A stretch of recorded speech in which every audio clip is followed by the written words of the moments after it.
Hello. Episode 39, Part 2.2. A reading from Keith Dowman, force majeure, genius, scholar, and translator of Tibetan Buddhism, from his work Dzogchen, i.e. Great Perfection, Khorde Rushen. Khorde Rushen, which literally means the recognition or realization that samsara and nirvana are one and the same, that you no longer will live in fear of going to hell and begging to go to heaven, but that you would be the same in both places and happy there in even the ninth circle of hell, and you would assist with your altruistic intention. You would assist those beings boiling and suffering in the ninth circle of hell, and be unaffected by their suffering, but then filled with love for them and assisting them altruistically to self-liberate. How would they do that? By forgiving themselves first. Well, they would have to forgive everyone else, and even God or Goddess, whatever version they use of the universe, they'd have to forgive the universe and forgive everyone and embrace it with gratitude and love, and then forgive themselves, and then keep rehearsing that for forgiveness, self-forgiveness, forgiveness of all, self-forgiveness of all, self-forgiveness of all for all time, forgiveness for the past, present, and future, forevermore, of all, forevermore, and forgiveness of all of my deeds, forevermore, forever, past, present, and future. Unconditional love, number 3, and total gratitude for everything in your life, even extreme gratitude for the most evil, for they show you how far back you've come and grant you an opportunity to assist their turnaround, for which you will be benefited with your self-respect and love glowing even brighter. All right, we return to the reading from Dzogchen Now Books 2020, Keith Dowman'S Dzogchen Khorde Rushen, page, while we're at the introduction, we're on to the second page, which is page 6, but it's the second of the introduction. The last sentence of the last paragraph we read was the second part, identified with nirvanas to prove that nirvana cannot be separated from a samsaric form. In other words, the initial primary part of the Rushen is to focus the samsaric forms, and in that effort proving that they cannot be separated from nirvana.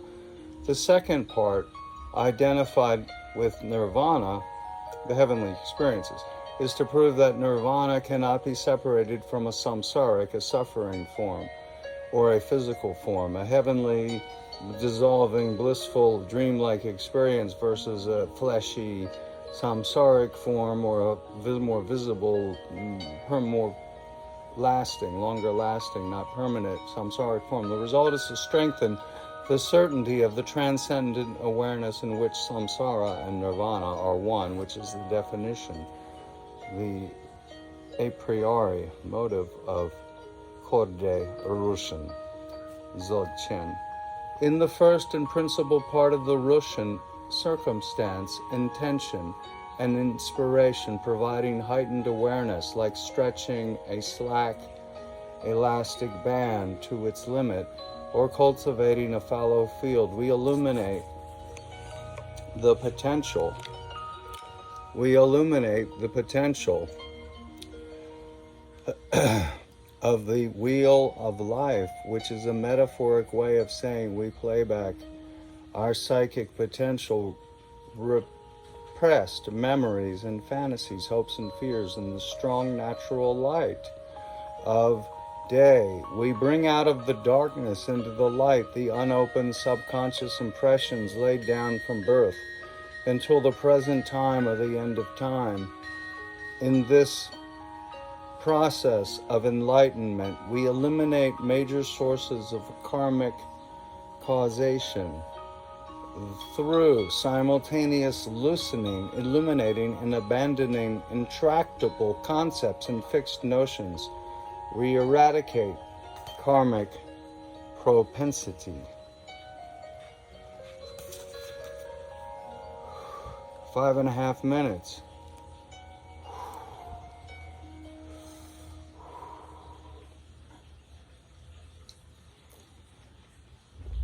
Page 7 from Khorde Rushen. Secondly, in that process, opening hitherto closed areas of memory, illuminating what has hitherto been seen as through a glass darkly, we expand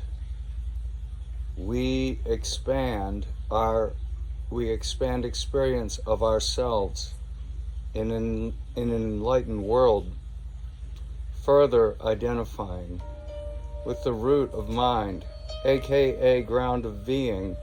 We set ourselves up to allow vastly more experience, to filter through into consciousness than previously. Or to say it another way, our heavens are higher, our hells are deeper, and we dwell ever wider into the vast potential that the wheel of life affords.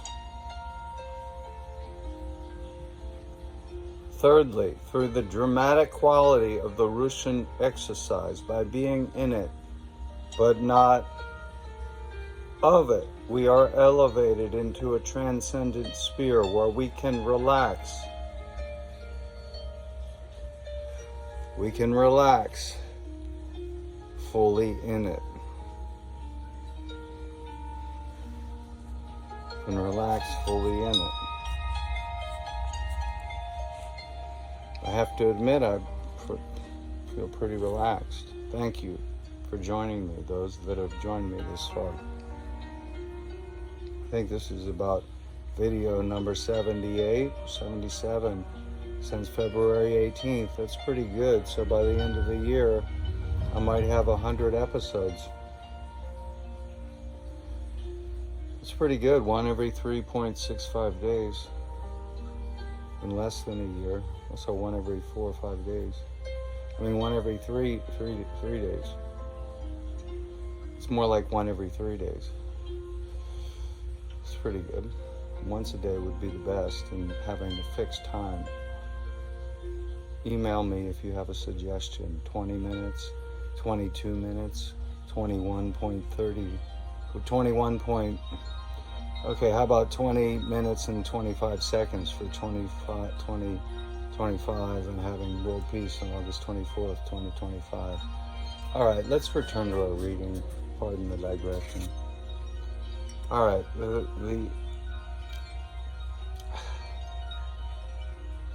Thirdly, through the dramatic quality of the Rushen exercise, by being in it but not of it, we are elevated into a transcendent sphere where we can relax fully in its aftermath, which is called the Neduwa, N-E-D-U-W-A, Neduwa, N-E-D-U-W-A, N-E-D-U-W-A, Neduwa. See Crucial Endgame, page 24. Well, we're now on page 7.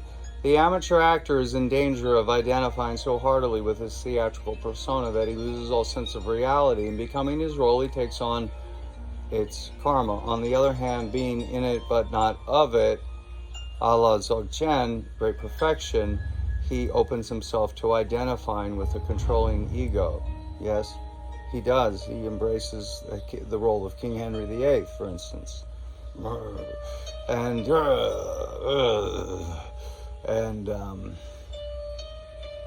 And even embraces his beautiful youth when he was the elegant bachelor and the pride of England. A beauty, too. A real beauty, athletic. And had an accident with this jousting all this kind of horsemanship, and a stinking wound, and festering, never healed, and weight problems, and then egged on by Venetian advisors who wanted to bring the Venetian financial vampire north to Amsterdam and then later to England, decided that a break from the Catholic Church in support of Martin Luther's Protestant Reformation would split Europe, so that Europe Protestants would fight Catholics, or the breakaway would fight the Catholics, and they would not attack Venice, so that Venice, and nearly having been conquered in 1508 by the League of Cambrai, Cambrai, was stopped at the last minute by an evil, malevolent influence from Venice over the Pope at the time. And the League of Cambrai was avenging the Venetian interference with the Council on Florence, 1439 through 1440, presided over by another man deliberately forgotten from history, the great universal genius Nicholas of Cusa, who wrote on learned ignorance. He presided over the attempted reunification of the Catholic Holy Roman Empire's teaching with that of the Orthodox Church, and they could agree on the filioque, or not, was one of the sticking points, and they were to reconcile, and this was broken up by the machinations of Venice, who profit by means of warfare and military force, promoting that and loaning out the money, and then fraud, and then selling dope, alcohol, and usury, slavery, spices, opium. The headquarters were moved to Amsterdam, and then from there, with the Bank of Amsterdam copied, it's a privately owned bank, it's copied and reformed in England. The same principles were applied, and it's a privately owned bank that controls the 1 square mile around it. They called the city in the center of London. That's a city within a city, like Washington, D.C. is a capital within the Republic that's sovereign in and of itself, as the Vatican is sovereign within Italy, the nation state. Then the city is owned by the Crown Corporation, controlled by the apostate Freemasons and crypto-Jewish bankers, or, not so, well, they're openly Jewish, but they're also British, and they're tyrannical, atheistic, apostate, antichrist-oriented, depopulating, intending bankers that own the Crown Corporation, to which the Queen bows. So when the Queen visits the city, she cannot enter until she's invited in by the Lord Mayor, who is a superior, and the Crown Corporation owns the Crown. So the Queen and the property of the monarchy is owned by the corporation, the Crown, and the whole thing is owned, you see, by the Pope, and the Pope's thing is controlled by an inner council of, you could say, perhaps Luciferian or secret inner council that balances the forces of retardation and vampirism and parasitism with progress and innovation, but many times the progress and innovation doesn't seem to get very far before it's been snuffed out. We're at 13.5 minutes. Okay, so on the other hand, being in it, in the Dzogchen, in other words, being in your role as an actor, which is called the Nidua, crucial endgame, where we relax fully in the aftermath. We are elevated into a transcendent sphere where we can relax fully in its aftermath.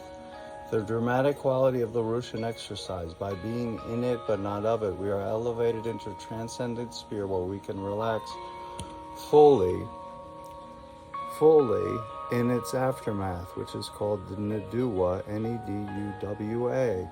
The amateur actor is in danger of identifying too fully with his role, and loses his sense of reality, takes on karma. But on the other hand, if we're in it but not of it, we open ourselves up to identify with the controlling ego. A controlling ego, the egolessness of initiatory experience, frees the yogi from both these dangers.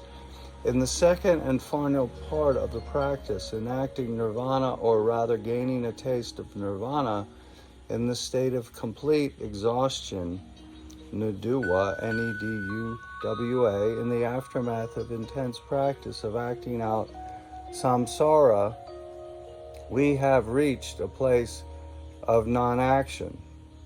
literal non-activity, wherein the body is exhausted, the energetic body is at rest, and the mind sense of self shattered, allows its intrinsic nature to filter through. Let's repeat this long sentence.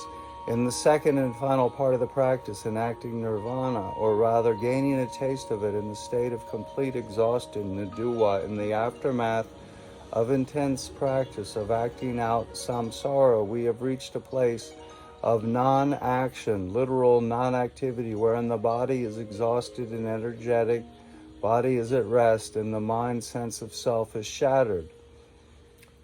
That allows its intrinsic nature to filter through. Thus, attempting to separate what is inseparable, we come to the realization that what we have here and now is as perfect as it can be existentially. However, if extraction of the essence and separation of samsara from nirvana is what the Khorde Rushen achieves, the product is the natural condition of being.